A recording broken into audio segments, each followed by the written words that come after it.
बिस्मिल्लाह अल्हम्दुलिल्लाह अस्सलातु वस्सलामु अलैका या सय्यदी या रसूलुल्लाह अस्सलामु अलैकुम वरहमतुल्लाहि वबरकातुहू। तजवीदी कोर्स में जैसा कि आप जानते हैं हम आज सबक नंबर 14 भी पढ़ेंगे। हमने पीछे जो है ना वो मदात का बयान पढ़ा, तो मदात में बार बार वक्फ़ के बारे में जो है ना वो बात हो रही थी। तो हमने सोचा क्यों ना आपको जो है ना वो वक्फ़ की अलामात से भी मुतारफ़ करवाया जाए, उनके बारे में जो है ना वो इन्फॉर्मेशन दी जाए और जो है ना उनके डिटेल के साथ वीडियो हम आपके साथ जो है ना वो शेयर करें। ठीक है, तो यहाँ पे हमने कुछ यानी कि चंद वक्फ़ की अलामतें लिखी हैं, बाकी जो है वो हम अपने नेक्स्ट वीडियोस में इंशाल्लाह आपके साथ लेके आएंगे। वो कहते हैं ना कि थोड़ा पढ़ लें और ठीक पढ़ लें, थोड़ा थोड़ा करके हम आपको हर एक चीज़ से जो है ना वो रोशनास करवाएंगे। तो इंशाल्लाह मुझे पूरी उम्मीद है कि आप इसको जो है ना वो समझेंगे और कुरान पाक में देखेंगे भी, और जब जहाँ पे ये अलामत आएगी वहाँ पे इस कानून को लागू भी करेंगे, जो आपको बताया जाएगा, जो तरीका का या जो समझाया जाएगा। ठीक है, चलिए तो स्टार्ट करते हैं। हम आज के हमारे जो सबक है उसका उन्वान है वक्फ़ की अलामतें। ठीक है, यहाँ पे सबसे पहले नंबर पे ये जो गोल है इसको हम आयत भी कहते हैं। ठीक है, ये आयत हर आयत जो मतलब जहाँ पे ये ख़त्म होती है वहाँ पे ये इस्तेमाल हुई होती है, इसके अंदर नंबरिंग भी लिखी होती है कुरान पाक के अंदर। ठीक है, तो इसको हम कहते हैं वक्फ़ ताम। वैसे आयत भी कहते हैं लेकिन इसका नाम है वक्फ़ ताम। ठीक है, इनकी खसूसियात भी आपको साथ साथ बताती चलूँगी। उसके बाद दूसरे नंबर पे है जीम लिखा हुआ है, ये है वक्फ़ जायज़। तीसरे नंबर पे तो वक्फ़ मुतलक, ये मैंने आपको एक दफ़ा पीछे भी बताया है। ठीक है, तो मीम छोटी मीम है ये वक्फ़ लाज़िम। ठीक है, उसके बाद है वक्फ़ मुजव्वज़। ठीक है, उसके बाद है सौद वक्फ़ मुरख़्ख़स। ठीक है, ये हमने आपको 6 बता दिए, इनमें से भी हम 3 का बयान आज आपके साथ शेयर करेंगे और बाकी 3 का हम नेक्स्ट वीडियो में, और बाकी जो हमारी अलामात हैं वो हम उसके बाद जो है ना वो आपके साथ शेयर करेंगे इंशाल्लाह आहिस्ता आहिस्ता। ठीक है, अब सबसे पहले मैं आपको ये जो आयत है वक्फ़ ताम, इसकी जो है ना वो मिसाल दे दूँ। कहते हैं ना कि कोई भी चीज़ है वो एग्जाम्पल से अच्छे तरीके से समझ आती है। तो चलिए स्टार्ट करते हैं जी। तो ये हमने यहाँ पे लिखी हुई है सूरत फातिहा। अब देखें, यहाँ पे हम पढ़ रहे हैं अल्हम्दुलिल्लाहि रब्बिल आलमीन। ठीक है, तो ये देखें, एक तो यहाँ पे जो है ना वो जब यहाँ पे आयत आ गई है, वक्फ़े ताम आ गई है, तो हमने यहाँ पे रुकना ही रुकना है। ठीक है, कभी कभार होता है कि हम जो है ना वो अपना एक हमने मेथड बनाया होता है, हम तिलावत कर रहे होते हैं, मतलब बहुत ज़्यादा जो है ना वो खुशहानी से, कहते हैं कि कुरान पाक को खुशहानी से पढ़ना चाहिए, तो वो हम कर रहे होते हैं, तो हम लफ्ज़ को साथ मिला लेते हैं उसकी खूबसूरती पैदा करने के लिए उसमें।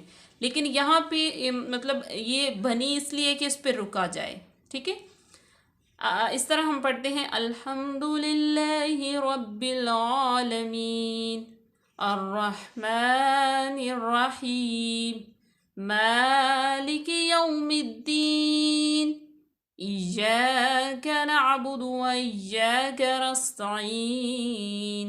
ठीक है, ये देखिए हमने यहाँ तक पढ़ी, हर आयत के ऊपर हम रुके। ठीक है, इसमें रुकना चाहिए। उसके बाद मुकम्मल होने की अलामत है, एक ये भी आपको बताती चलूँ कि ये जो गोल निशान होता है या ये जो आयत होती है, ये मतलब वो हमारा बात जो होती है उसके मुकम्मल होने की अलामत है, और इस पर ठहरना चाहिए। जो बात कही जा रही होती है उस पर, वो जैसे कहते हैं ना कि हमदो सना है लिल्लाहि, वास्ते अल्लाह के, रब्बिल आलमीन जो तमाम जहानों का रब है। तो ये देखें उर्दू में अगर इसका तर्जमा किया जाए तो बात यहाँ पे मुकम्मल हो गई है। आपकी आसानी के लिए हम आपको बताते चलें कि ये देखें अल्हम्दुलिल्लाहि रब्बिल आलमीन, बात मुकम्मल हो गई है। तो जैसे हम वैसे भी रवानी के तौर पे बात कर रहे हों तो हम रुकते हैं। अगर हम ऐसे ही बात करते जाएं तो वो तो यही होता है कि जैसे हम ना कोई रटी हुई चीज़ को बोल रहे हैं या पढ़ रहे हैं। तो ये कुरान पाक को भी पढ़ने का तरीक़ाकार है माशाल्लाह। तो चलते हैं अपने नेक्स्ट वक्फ़ की तरफ जी। तो यहाँ पे वक्फ़ जायज़ सूरह बकरा की आयत नंबर 4 हम ले लेते हैं। मैं आपको बताती चलूँ कि हमने ज़बर ज़ेर पेश नहीं लिखी, तो जो है ना वो आप सूरह बकरा की आयत नंबर 4 खोल के भी देख सकते हैं। अगर आप कहेंगे तो हम ऊपर ज़बर ज़ेर पेश लगा लेंगे, अदरवाइज़ जो है ना वो जो है ना वो बाद में। जी, तो यहाँ पे हमने वक्फ़े जायज़ जो है ना वो उस वक़्फ़ के बारे में हम सीखेंगे। हमने ये आयत ले ली है, सूरह बकरा की आयत नंबर 4 है। तो देखें आप, यहाँ पे लिखा हुआ है वल्लज़ीन युमिनून बिमा उनज़िला इलैका वमा उनज़िला मिन क़ब्लिक। यहाँ पे हम रुके, वबिल आखिरति हुम यूक़िनून मिन क़ब्लिक वबिल आखिरति हुम यूक़िनून। ठीक है, तो वक्फ़े जायज़ का मतलब क्या है ये हम आपको अब समझाते हैं। एग्जाम्पल हमने आपको पढ़ के बता दी है। ये जो जीम की अलामत यहाँ पे मिन क़ब्लिक पे आई है, वक्फ़ की अलामत जो है ना ये है, मतलब यहाँ ठहरना बेहतर है और ना ठहरना भी जायज़ है। ठीक है, यहाँ पे अगर आप ना ठहरें तो कोई गुनाह नहीं है, लेकिन अगर आप यहाँ पे ठहर जाएं तो बेहतर है। ठीक है, आपने देखा होगा जो है आयतुल कुर्सी है, हम पढ़ते हैं अल्लाहु ला इलाहा इल्ला हु अल हय्युल क़य्यूम। हु के ऊपर भी वक्फ़े जायज़ है, लेकिन हम जो है ना वो कुछ लोग जो है ना वो ऐसे जल्दी में पढ़ जाते हैं या मतलब मिला कर पढ़ते हैं, वो मतलब वक्फ़े जायज़ वहाँ पे नहीं करते, वक्फ़ नहीं करते, तो वो पढ़ लेते हैं अल्लाहु ला इलाहा इल्ला हुवल हय्युल क़य्यूम। ठीक है, वो हुवल कर लेते हैं, और अगर हम वक्फ़ वहाँ पे कर लेंगे तो हम पढ़ेंगे अल्लाहु ला इलाहा इल्ला हु अल हय्युल क़य्यूम। माशाअल्लाह। तो चलते हैं हम अपने नेक्स्ट वक्फ़ की तरफ। हमने आज 3 ही आपके साथ में शेयर करने थे। तो वक्फ़े मुतलक है, या आपको हम पीछे भी बता चुके हैं कि वक्फ़े मुतलक का क्या मतलब है, इसकी अलामत है, मतलब इसमें ठहरना बेहतर है या नहीं। तो यहाँ पे ये बताती चलूँ कि वक्फ़े मुतलक की अलामत है यहाँ ठहरना बेहतर है। ठीक है, आपको मैंने पीछे भी मिसाल दी थी। फॉर एग्ज़ाम्पल अगर आप कोई उर्दू की मिसाल ले लें, कोई उर्दू का सेंटेंस लिख रहे हैं या कोई इंग्लिश में बात कर रहे हैं, तो वो जो कोमा हम लगाते हैं तो वो उसका मतलब ये होता है कि बात अभी मुकम्मल नहीं हुई, जारी है। ठीक है, तो यहाँ पे ठहरना जो है वो बेहतर है, वक्फ़े मुतलक पे ठहरना जो है ना वो बहुत बेहतर है कि बात जो है ना वो हमारी अभी मुकम्मल नहीं हुई। या आप जो है ना ये हमने आयत ली है सूरत यासीन की आयत नंबर 74 है। ठीक है, वत्तख़ज़ू मिन दूनिल्लाहि आलिहतन लअल्लहुम यंसरून।